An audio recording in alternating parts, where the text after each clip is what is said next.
joining us now with this breaking story is our correspondent in the field, Quinton Quicktongue. Yes, thank you. I'm here in a small village in Gloomhaven where time has been jumping back at random points throughout the day. So far, there have been 3 separate time jumps, and it is not currently known if or when there will be more. There are multiple suspects for these time jumps, however, no one has been officially charged as of this time. Yeah, that's right. We took a number of mulligans after getting through the very first scenario.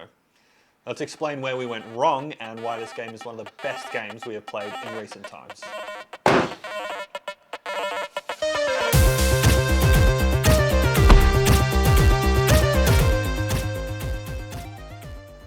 Surely the bigger the better, right? Your wife wouldn't know anything about that.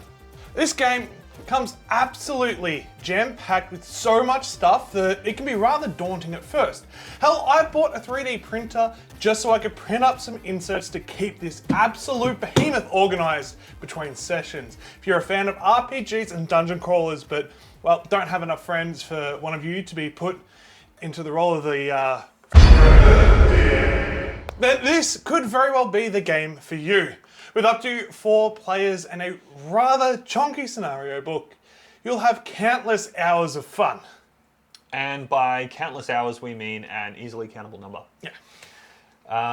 The game does say that there's around 30 minutes per player of gameplay per scenario.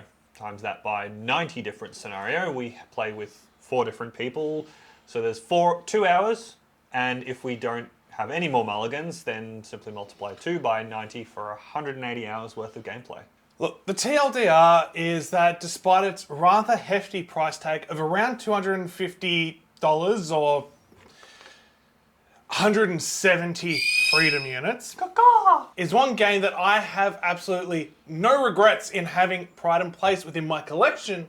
For those $250, that comes to a cost of around about $1.38 per hour of gameplay. Of course, your mileage may vary. So, what do we get within this box other than a backup coffee table when that one friend loses his cool after a lengthy session of Monopoly and puts his foot through your antique table that has been passed down through multiple generations? What? First, we need to dig through absolutely everything that is in here, and lucky for us, Tom has gone through it all and organised it with these wonderful 3D printed inserts that you can find a link for in the description down below.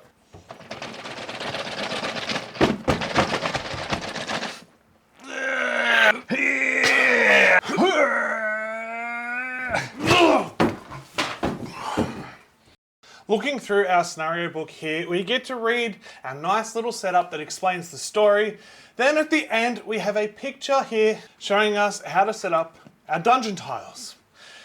This pile of tiles here, this pile of tiles here, so easy to sort through. So very easy. Luckily for us, they are numbered, so we get the right one. We can then put the pieces of the puzzle together, add in anything that needs to be added, such as obstacles and doors and what have you, and we are good to go. We need to have someone reading this book to then set up all the bad guys. So guess that's a spoiler alert for whoever decides to be that person. Thanks, James! We now need to address the elephant in the room, the cards. There are so many cards in this game because there is no DM to guide you through this campaign. You don't get to roll dice or anything like that. Instead, you have these cards that are unique to each character and an attack deck. You'll notice that there is an action at the top and bottom with a number in the middle of the cards. That is your initiative and sets the turn order. This part took us a hot minute to work out, but you get to play 2 cards on your turn. You choose 1 top action and 1 bottom action, but it doesn't matter what order you actually want to play them in. You just pick one of your 2 cards to be your leading card, and then that sets your initiative. You can coordinate with your party, but you are not allowed to say the exact number. Just drop hints when roughly in the turn order you want to end up. So your turn order obviously changes every round rather than having a set initiative like in D&D. Once each player has picked their 2 actions and leading cards, you then reveal them at the same time and reveal the monster initiative. Some of these cards have this symbol. If you choose this action, your card becomes lost, and that's it until the end of the scenario. Unless you're lucky and have a card you can play to recover lost cards. Otherwise, all used cards go into your discard pile, and you can either short or long rest to get them back. A short rest, you shuffle your cards and put one at random into your lost pile. We like to hold out our discard pile to each other and get someone else to pick up the card that we lose.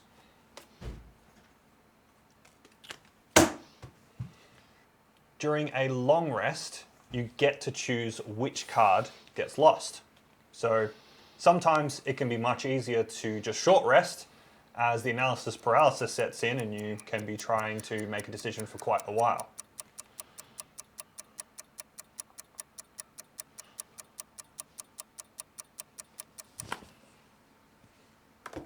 So now you're ready to get cracking. Well, almost.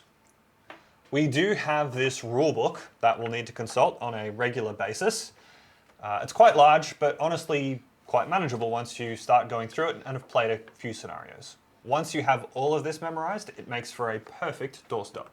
Let's keep that on hand before we use it to prop open the door for that lovely summer breeze. It's raining outside. It's nice summer breeze. Now that we have our first dungeon, let's lay out our first dungeon. Cut! Now that we have our first dungeon laid out, it's time to read through the opening passage of text that, well, no one's really paying attention to. Wait, what about our characters? All right, yeah. I'll take this one. You can't just pick any character that you want. Why? Think of it like Pokemon. You get to choose one of the starters, a couple more of these, and then you upgrade them over time to, say, this one, when you unlock it. To get started on this journey, we have the Scoundrel, Spellweaver, Cragheart, Mind Thief, Brute, and last but not least, and my personal favourite, the Tinkerer. Each of these characters has their own strengths and weaknesses, but put them together and they make quite a formidable team. One of the great mechanics of this game is that you get a campaign objective. Upon completing this objective, you can retire your starting character and swap them out for the one that is on the bottom of your objective card. I'll go with Mind Thief.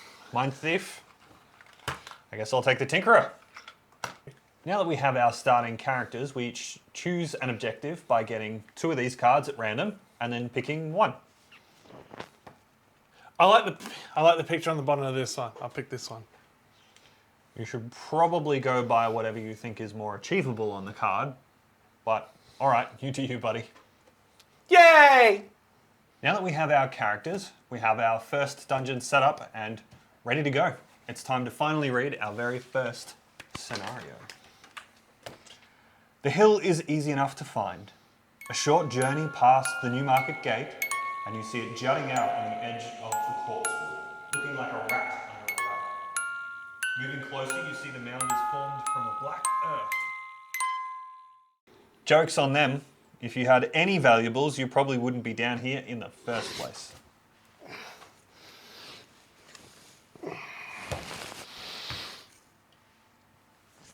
Seriously.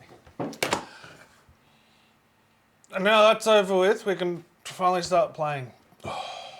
Spoiler alert for the first scenario. As we said earlier, each player chooses two cards, playing an action from the top of one card and the bottom action of another. Don't forget about your enemies, as they also get to play their own cards. Their movements are quite simple. They attack whoever is closest to them. If two players are of an equal distance, then they take whoever has the lower initiative number. So sometimes going first isn't always the best option. Most of the time it is, but not always. Setting the difficulty is where we may or may not have come somewhat unstuck. There are quite a few levels that you can choose to play, starting at 0 and going up from there. We thought we could jump straight from 0 in the first scenario to 1 in the second, despite being rather squishy without any upgrades at all. I would highly advise anyone playing this for the first time to stick to level 0 for at least 2 or 3 scenarios. There's no shame in it at all. Don't try and be a hero because you will be completely destroyed within a couple of rounds. You'll make a small, simple error and you'll have to start over just like we did.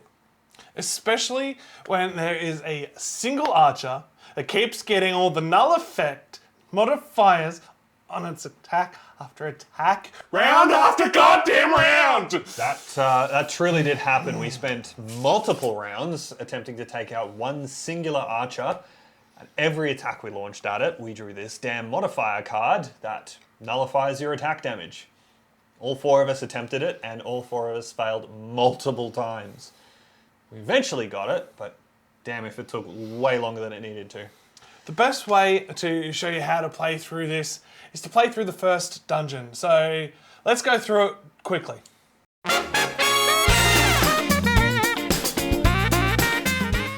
So we are using these 3D printed boards that do not come with the base game. This is part of what I printed along with said containers. Now this makes it very easy to have everything that you need at your disposal. We have set up for a 4-player game. However, you can see there are 2 of us. So Sorry, James. there Sorry, are 2 Jason. of us. All right. So to determine turn order, as we have discussed, numbers on the card.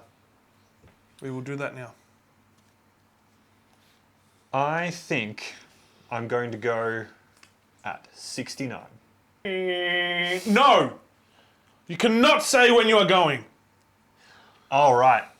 So in the rulebook, it does state that you can't say which initiative number you're actually going to go. So basically, you pick your cards, and then you can hint at where in the turn order you kind of want to end up. Like, I'm going really early, or hey, make sure that you aren't going early because I need to do the thing first. Something like that. And when you have selected your 2 cards, you wait for everybody else to finally get through their deck and select their cards. There's so many cards. Make sure you read your character guide. That will tell you how many cards you can have as your sort of hand that will be in your box.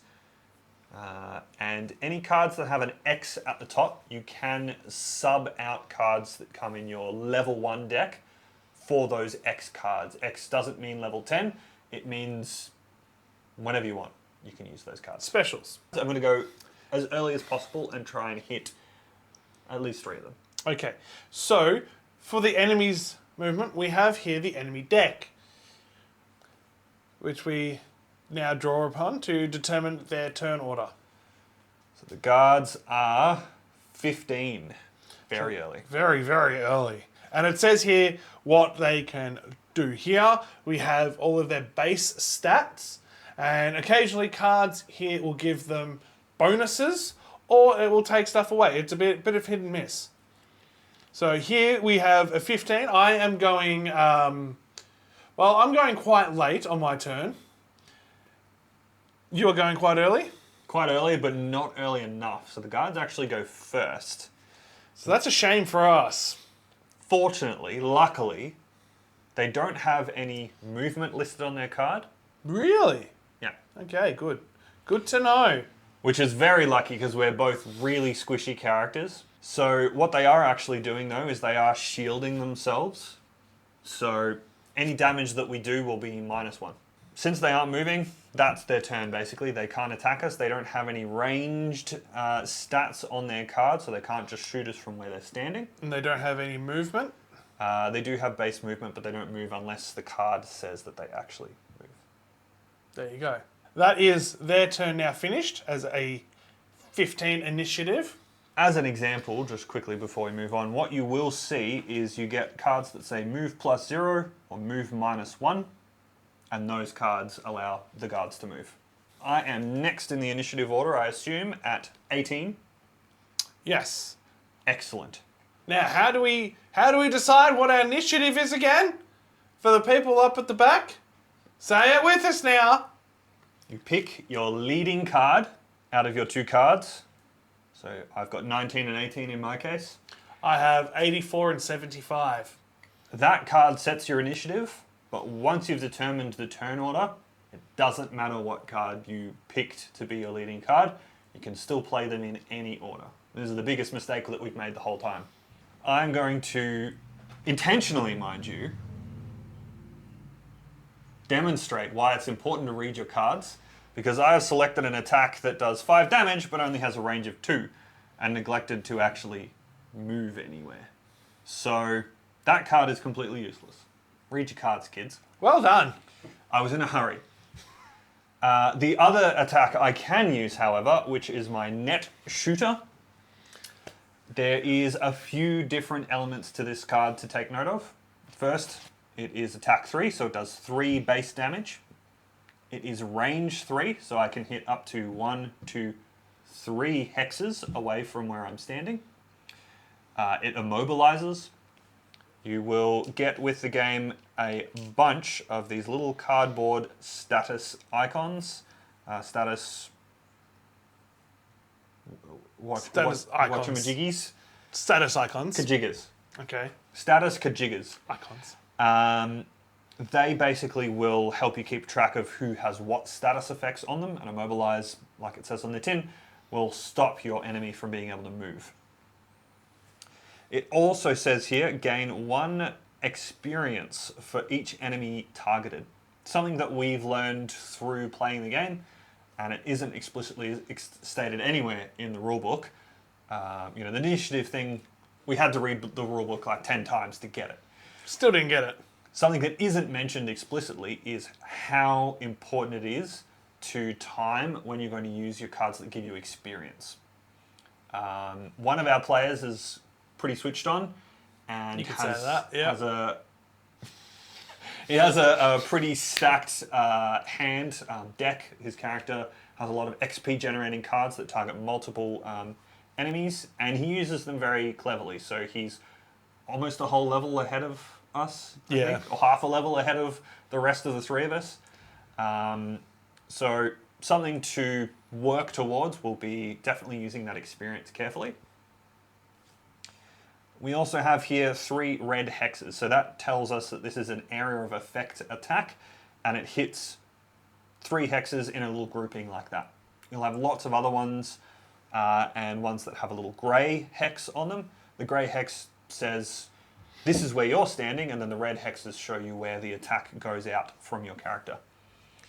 And then lastly, like we mentioned earlier, this symbol means that the card gets lost. So once I do this attack, I can't use this card again for the rest of this match, this dungeon. So, let's see your turn. I am going to target this elite guard and this guard on the outside here. So they will both become immobilized. Now they have little numbers on them. You probably can't see them in the shot, but this is 3 and 6 are now immobilized by my attack. And then this is where you keep track of enemy health and enemy statuses. Yes. Now I draw from my attack deck for each enemy that I target. So if you hit 5 enemies, you will draw an attack card for each enemy. Now what we do when we play this, we always call out which one we're using the modifier for. So you don't just draw 5 of them and then pick one you don't game the system. It's no fun that way. Yeah. I'm going to target the elite number 3 first, and I've drawn a +1. So a +1 modifier basically says that attack does 3 + 1 damage. So your attack deck is always just modifying the attack on that one enemy.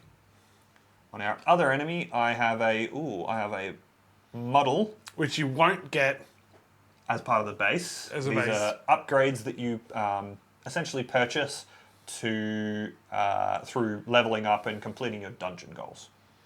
That's why XP is important. You get stuff like that. This green symbol means that I draw another one, so I get another +1. Very nice. So number 3 takes 4 damage. 3 I was plus going to say, 4. of course you get that while we're filming this, and you don't get it when we're actually playing the campaign. No, of course not. So number 3 takes 4 damage. Now, being an elite, he has 6 total damage, so we need to do 2 more to kill him.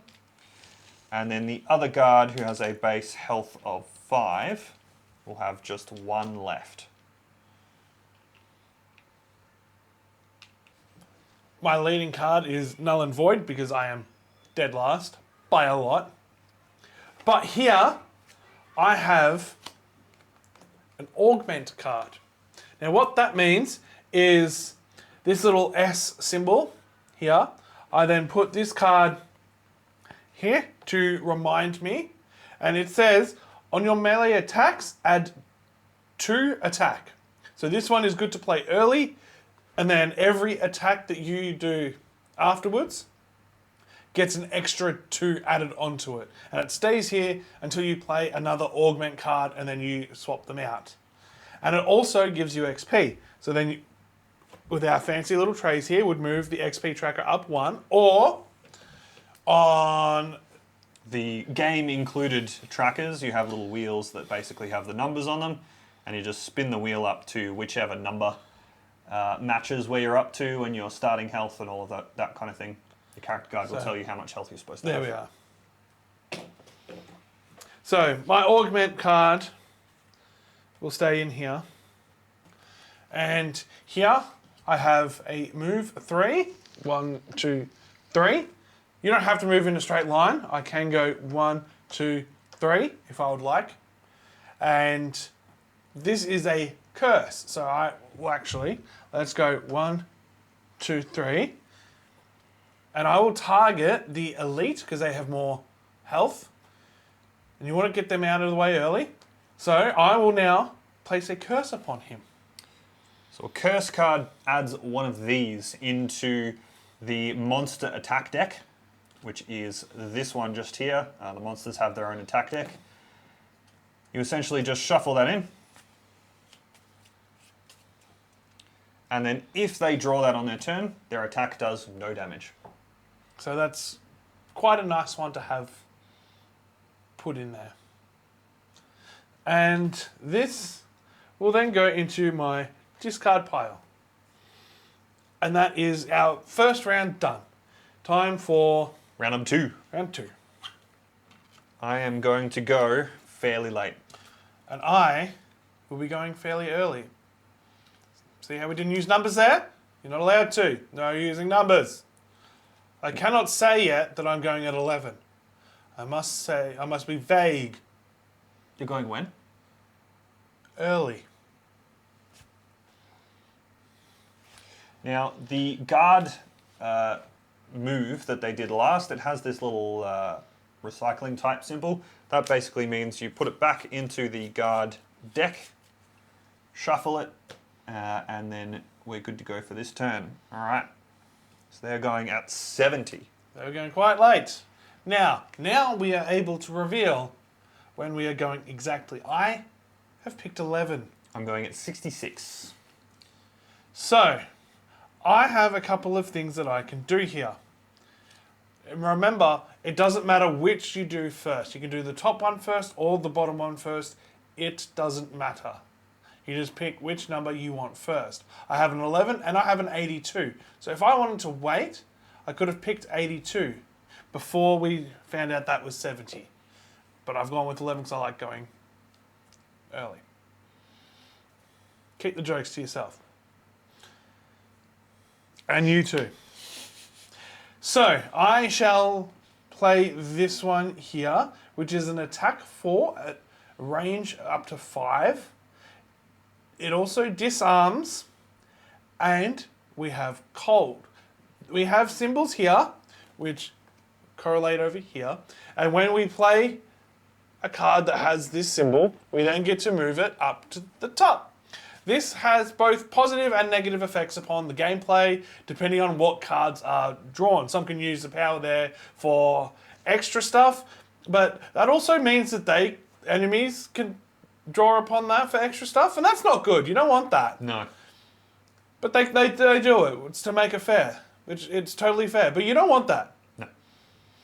So it's good, but it's also risky. Now that's up there. I have 2 experience points from this. You see here, this symbol means I now lose this card. I cannot play that card for the rest of this scenario. This you would normally not play early. you'd want to play this later on in the game, in the scenario. But I have an attack of 4 at a range of 5. So if I would like to attack the elite that is directly in front of me, unfortunately, because there's the range, it becomes a ranged attack and not melee attack. So I cannot add my modifier here from the previous round, which sucks, but it is what it is. Or I can try and take out this one over here, because I have a range of 5. I can also disarm him, but I'm going to go for the one in front. So here's hit for 4. Don't forget, draw the modifier. So the modifier here is a +0, which is, I guess, 4 damage. for 4 damage. He's now disarmed, so he can't actually attack anyone on this next turn, which is great. But I've now lost this card, and now I will play my bottom card here, which is a move 4. Now they don't get an attack of opportunity like in D&D. You just walk away, and they do nothing to try and attack you. So let's go with 1, 2, 3. Back to where I originally started. I'm not going to use it all 4 because I'm not. But that is then my turn finished.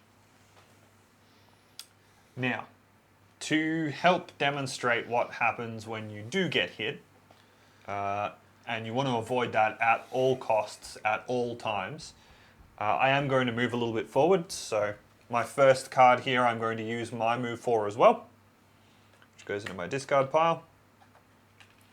And I'm going to go 1, 2, 3 steps forward. I'm then going to use a card here called Reviving Shock, which is attack 2 at range 3 against 2 targets.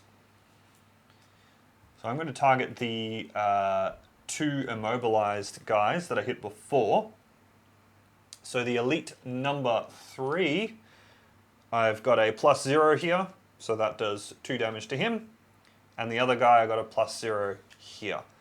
So I do believe that is both of those guys dead. I do believe so. Now, get wrecked, those guys. Depending on the difficulty level you selected, enemies will drop a coin there that you can pick up by stepping on that tile or using a card that says that you can loot it from a distance.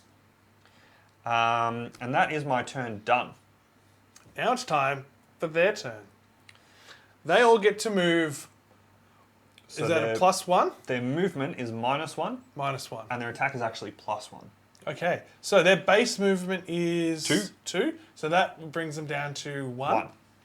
So you can kind of go in kind of any order that you like, but the rulebook does say elites first, then your normies, I guess. So that would be... So elite number 2 will move up to the enemy closest to him first. Then we've got elite number 5 here will move up. Elite number normies, sorry, I should say. 4 and 5 moving up there, and then number 1 will move up 1 tile closer to me. So they will always go to whoever is the closest. Let's keep it easy. If there's 2 of you within equal distance, then the lowest initiative number loses. Basically, they would go for Tom in this case because he went way earlier in the turn. Right, now elite number 2 normally would go first in attacking as well, but lucky for me, Tom has already disarmed them. So you're welcome. Thank you very much. So now number 4 will attack first, and he hits me for +1. So their base is 2, +1 for their action card, and then plus another 1 for the modifier, so that's 4 damage. Oh, wow! Number 5 is going to again then hit me with a -1, so that balances out. It's not too bad. That brings it back down to its base. Yeah, so attack. That's 6 overall damage. Now, I do have more health than that. I think I've got 8 or 9 or 10 at the moment. I can't remember. It should be on a character card that you should have out whilst playing the game. Which I've stowed somewhere safely while we film this. But if I only had 6 health, that would render me unconscious. And that is permanent. Not permanent. You're not Scenario dead. permanent. But for the rest of the scenario, that's it. You're out.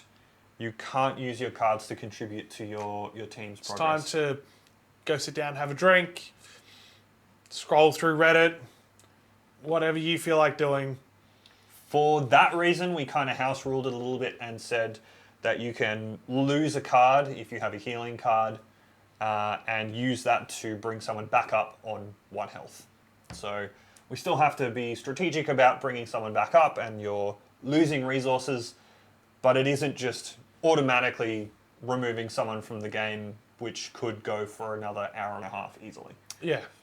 Yeah, if you die this early on, you're not going to have a fun time. No. And if we're playing 2-player like this and one person is down already, I don't have much of a chance of getting through to the end of the scenario. The difficulty of this game is very, very finely balanced and reasonable, but it is quite challenging if you make silly little mistakes. So we've had to start scenarios over a few times to get through them, and we've just called it as soon as someone's died at times, just because we know that we don't have the resources left between 3 players to kill all the bad guys and get through the whole scenario. Correct. So that's just the start of scenario 1. We won't spoil the whole scenario. As you can see, we've got a nice little treasure chest here. Ooh, what's in there, I wonder? We don't know. I don't know. It happened too long ago, I can't remember. Neither can I. But there's a cheeky little treasure chest there. There's some obstacles there, doors to open. And if you're playing this, chances are you've got the scenario book, so you can find out for yourself. If you don't have a scenario book, you might want to hit them up because it should be in there. Yep. But yeah, there you go. Now, let's, through the power of editing, run through to the end of the scenario. Back to the studio, which is right here. Yeah, it's here.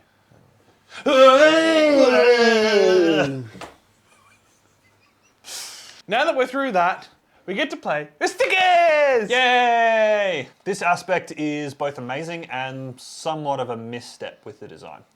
It's awesome being able to add stickers to this map as you go through the towns and adding the flags at the top here to track your progress. But at the same time, if you want to play this again with a different group, that might be a bit challenging as they don't sell the stickers and maps separately that we've been able to find so far. Sure, there's the campaign tracker app that you could use, but it's really just not the same as the physical map and stickers. Now it's time for some quick fire pros and cons for this game. Vince, kick us off. This entire game relies heavily on the character cards and each of them vary wildly, playing extremely well into the different character classes. It really is best to learn as much as you can about your character, what strengths and weaknesses they have, and how best to manage your deck to get the most out of this game. The scaling of this game based upon how many players you have is quite well done. You'll get the same challenge with 2 players as you do with 3 or 4. Being able to earn XP on your own instead of everyone getting exactly the same every scenario makes every scenario exciting and different, even just from that perspective. Along with the extremely wide variety of enemies that you'll come up against. I mean, just look at it, look at that. Just look at that. This isn't even all of them. It's also the bosses that don't fit into that tray. Look. Look. And hexes. Everyone loves hexes. Everyone does love hexes, it's true. It's the best of gone. Yeah. But it's not all sunshine and rainbows and unicorns pooping rainbows with pots of gold at the end for the leprechauns. It does take a hot minute to set this up and then pack it down after a session. It's all right when you want to casually talk while you're setting it up, but sometimes you just want to get cracking and you've got 15 minutes of setup to go through and then read the scenario and work everything out. As big as this box is, it could be bigger. The fact that I spent a week printing out all of these trays just to try and keep things organized. It could come with something so you don't have to do it all yourself after spending $250. But to be fair, we did also put a lot of things into Ziploc bags and it all fit into the box. Just so there's also that. And then there's also the con of yeah, and there's also the downside. You know, exactly right. Yeah. This game isn't for people who enjoy simple things like Cards Against Humanity or Monopoly. Not that anyone really does. This is geared more towards a serious type of board gamer with a plethora of rules to wrap your head around and lots of nuances to get right. But at the end of the day, once you have a grasp on it all, this game is absolutely top-notch. I'm personally going to give this game an 8.5 volts out of 10. And I'm giving it a 9 out of 10. Woohoo! Pretty solid. Overall, if you have the cash lying around and you've been thinking about getting this, you will not be disappointed. And if you've already played it, let us know down in the comments what you thought of it and what can be improved by way of homebrewing rules or just something that doesn't quite work in your opinion. We'd love to hear what you've got to say. This has been the Nerd Vault, and that is another board game down. But the vault is always open. My name is Tommy. I'm Vince. Keep it nerdy, San Diego.